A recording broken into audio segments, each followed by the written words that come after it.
Ya, selamat siang Miss Selvia, selamat siang teman-teman semuanya.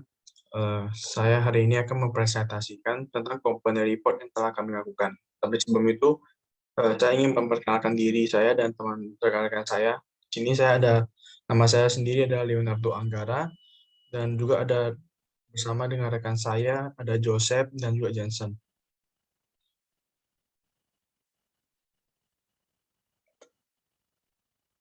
Nah, hari ini kita akan membahas tentang komponen report atau profil perusahaan. Nah, kita akan menggunakan Travel Belly. Travel Belly ini dibangun oleh Daniel Hendrawan pada tahun 2018. Travel Belly ini telah berjalan selama 3 tahun dan 10 bulan sampai sekarang. Dan mereka juga sudah memiliki 70 cabang di seluruh Indonesia. Travel Belly ini adalah the first travel chicken in town. Jadi merupakan salah satu restoran yang berkonsep rice bowl. Namun Travel Belly ini tidak seperti restoran rice bowl pada lainnya atau seperti rice bowl pada umumnya karena Travel Belly ini menggunakan truffle sebagai bahan utama dari makanannya. Nah, si Daniel Hendrawan ini memilih nama Travel Belly untuk restoran ini karena dia tuh sangat menyukai truffle. Daniel Hendrawan menganggap dan mempercayai bahwa nama Travel Belly akan laku di pasaran dan juga berpotensi untuk disukai oleh para pelanggan yang mencicipi makanan-makanan yang Daniel Hendrawan kelola ini yang akhirnya bernama Travel Belly. Daniel Hendrawan melakukan banyak proses ya, hingga akhirnya dia tuh bisa menemukan kombinasi truffle yang cocok dengan crispy chicken dan juga mushroom rice. Ini juga ada visi perusahaan yaitu visi Travel Belly dan juga misi dari Travel Belly. Nah, visi dari Travel Belly ini adalah untuk menciptakan dan mengkreasikan makanan yang belum pernah ada sebelumnya. Nah, visi dari Travel Belly ini adalah untuk menciptakan makanan unik yang belum pernah diciptakan dan dikreasikan oleh orang lain, di mana Travel Belly menggunakan bahan yang unik seperti truffle di makanannya, di mana belum pernah dikreasikan sama sekali oleh orang lain. Nah, visi dari Travel Belly ini adalah untuk adalah ingin mempopulerkan travel untuk dijadikan casual food. Misi Travel Belly ini adalah ingin membuat travel menjadi makanan casual. Karena selama ini travel ini cenderung terkenal hanya di kalangan atas saja. Travel Belly ini ingin membuat travel itu bisa dinikmati oleh semua kalangan. Jadi bukan hanya kalangan ke atas saja yang bisa menikmati makanan travel ini. Nah, kemudian itu ini adalah beberapa produk Travel Belly. Nah, Travel Belly ini sebenarnya memiliki banyak varian rasa yang ada di menunya. Tetapi terdapat beberapa varian makanan yang paling populer di Travel Belly. Pertama itu adalah truffle chicken rice with mushroom sauce. Jadi di menu ini mereka merupakan menu ini merupakan signature dish dari Travel Belly, di mana kombinasi saus mushroom dari Travel Belly ini sangat creamy dan berasa sangat enak di mulut. Nah, saus creamy-nya ini juga tidak berasa enak di mulut dan potongan jamur yang disajikan juga sangat banyak. Rasa sausnya yang gurih bercampur dengan daging yang ayam yang membuat menu ini sangat cocok untuk disantap dengan nasi hangat. Nah, kemudian itu juga ada truffle chicken rice with mentai sauce. Nah, truffle berry ini juga memiliki menu dengan saus yang sangat hype saat ini. Bisa dibilang saus mentai ini merupakan saus makanan yang paling hype di saat ini. Nah, truffle chicken rice with mentai sauce. Menu ini masih menggunakan daging ayam yang garing, lalu ditambahkan saus mentai yang asam gurih, kemudian disemprot dengan truffle yang ada di menu ini juga masih sangat terasa. Menu ini merupakan salah satu menu best seller dari Travel Belly. Kemudian ada yang terakhir itu ada honey butter lemon chicken rice. Nah, menu ini dibuat oleh Travel Belly khusus untuk para pecinta makanan Korea. Honey butter lemon chicken rice ini terbuat dari ayam goreng renyah yang dibalur dengan saus honey butter sehingga terasa manis dan gurih. Dan Travel Belly ini juga berhasil dalam membuat salah satu menu populer di Korea menjadi sangat istimewa. Nah, ini adalah beberapa menu best seller yang ada di Travel Belly, dan ada juga banyak menu varian lainnya. Harga yang diberikan oleh Travel Belly ini juga berkisar antara 38.000 sampai dengan 61.000 per satu rice bowl. Harga yang diberikan ini bisa dibilang cukup terjangkau. Melihat bahan utama yang disajikan ini adalah truffle, yang biasanya merupakan makanan yang tergolong mahal. Semua menu rice bowl di Travel Belly ini dapat di-request Beberapa penambahan topping seperti telur mata sapi dapat di-request dengan tingkat kematangannya. Nasi yang disajikan juga bisa di-upgrade dengan varian nasi butter. Bisa juga merequest topping double truffle oil, atau juga bisa menambahkan topping keju dengan penambahan harga. Nah, kemasan yang disajikan truffle berry ini juga bisa dibilang rapi dan bersih. Kemasannya dipisah antara lauk dan nasi sehingga nasinya itu tidak akan basi dan berair. Nah, kemudian itu strategi digital marketing yang dilakukan Truffle Belly. Beberapa strategi digital marketing yang telah dilakukan oleh Truffle Belly sudah bisa dibilang itu cukup baik.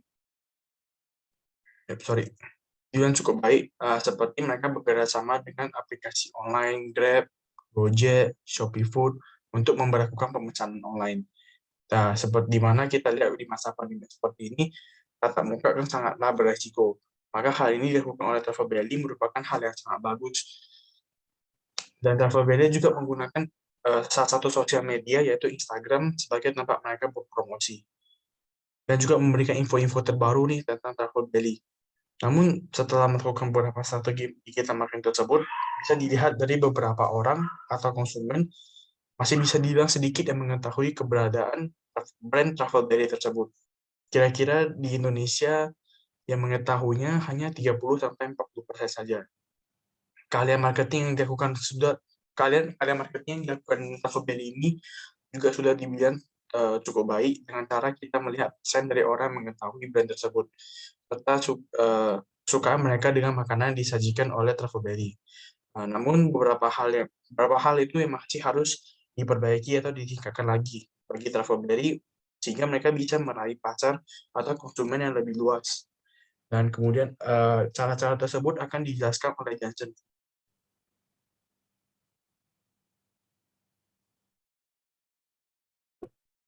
Baik, saya akan menjelaskan lanjutannya dari teman saya Leonardo yang tadi. Sekarang saya ingin menjelaskan tentang strategi digital marketing yang perlu dilakukan Travel Belly. Nah, pertama ini menggunakan sosial media. Menggunakan sosial media ini merupakan tempat promosi yang sangat berguna untuk meningkatkan penjualan suatu bisnis ataupun untuk meningkatkan brand awareness Travel Belly itu sendiri. Travel Belly juga sudah melakukan promosi di sosial media seperti menggunakan Instagram. Travel Belly menggunakan media Instagram untuk memberikan informasi baru atau promo-promo yang sedang berlaku di Travel Belly. Selain itu, Travel Belly juga memanfaatkan video-video lucu yang sedang viral untuk membantu promosi Travel Belly. Hal yang dilakukan Travel Belly bisa dibilang cukup bagus. Namun, melihat perkembangan teknologi yang begitu cepat dan sudah banyak juga sosial media yang beredar, Instagram itu bukan lagi salah satu sosial media yang dijalankan gitu. Masih banyak yang lain, jadi harus di-expand. Saat ini TikTok bisa dibilang sosial media yang ramai dan banyak penggunanya, sampai populer di seluruh dunia. Seharusnya Travel Belly juga menggunakan media TikTok sebagai sarana promosi mereka. Travel Belly harusnya membuat konten video-video singkat lalu menguploadnya ke media TikTok. Melihat banyaknya pengguna TikTok, harusnya Travel Belly membuat akun resmi di TikTok dan melakukan promosi di media TikTok untuk meningkatkan lagi penjualan dan brand awareness Travel Belly. Selanjutnya ini saya akan memberikan beberapa foto menu makanannya ya, yang di Instagram nih, yang dia promosin lewat Instagram, cukup menarik.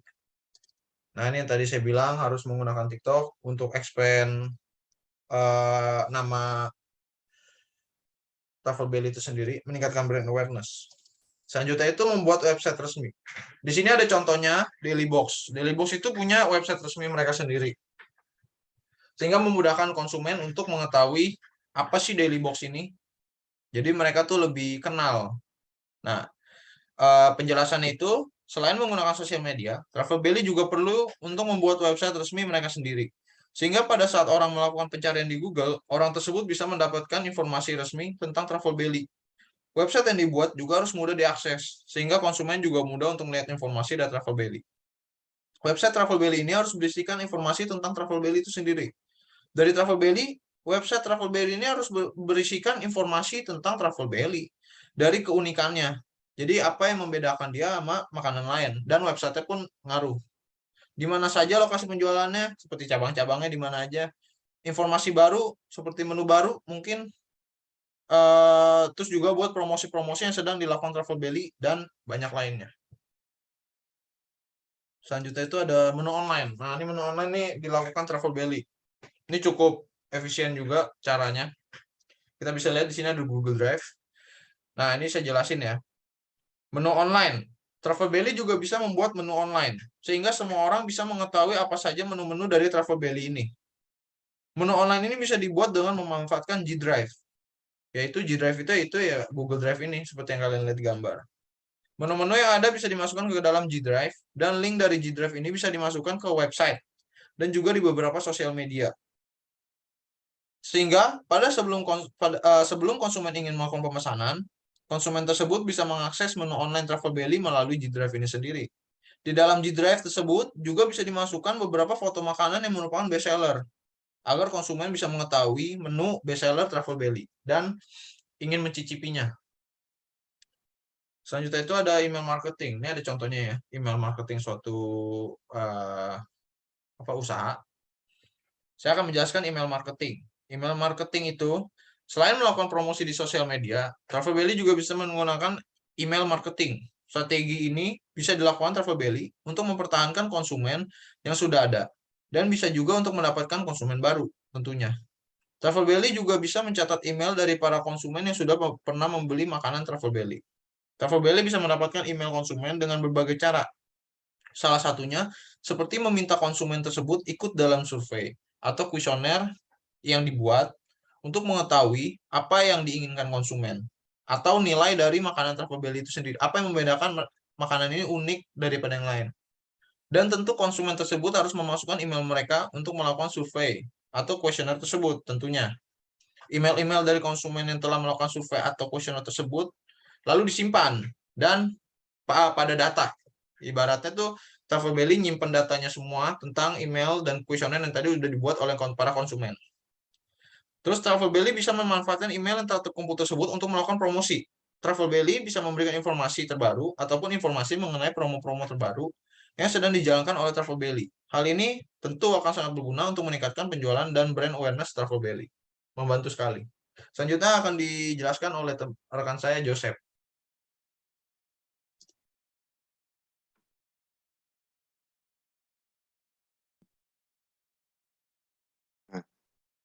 Selanjutnya ada beberapa strategi digital marketing yang harus ditingkatkan. Yang pertama, membuat desain grafis pada brand secara unik. Kedua, melakukan kampanye digital marketing. Yang ketiga, diperlukan adanya tempat atau resto yang lebih luas. Yang keempat, reach out ke daerah-daerah bukan saja di Jakarta. Yang kelima, berinovasi di bidang makanan dan tidak hanya menjual makanan dengan menu yang ada. Dan yang keenam, promosi dengan cara menggunakan beberapa tools. Selanjutnya, digital branding. Digital branding sangatlah penting dikarenakan dengan suatu brand menggunakan digital branding, maka suatu brand akan lebih efektif dalam membangun ikatan yang erat dengan para konsumen. Hampir di seluruh dunia, mayoritas orang sudah mengerti tentang internet dan hidup di zaman internet, sehingga orang mampu memanfaatkan teknologi internet untuk bisa berkomunikasi dan juga memenuhi kebutuhannya.